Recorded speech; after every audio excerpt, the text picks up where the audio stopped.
Nejde. Ťažko.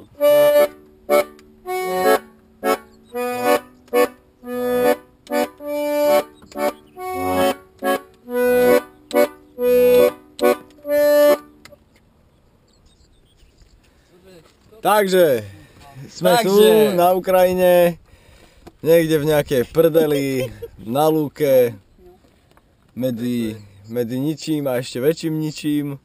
Spali sme unavení. Mokré. A hotoví. Hľadáme jazero. A teraz máme bojovú úlohu zohnať mapu. A ukrajinské jazero. Ukrajinské peniaze. Haitský šít. A nejaké jazero.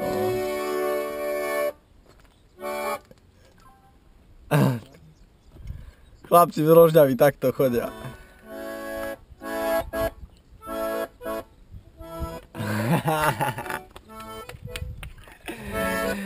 Čo to robia chlapci? No hotovo.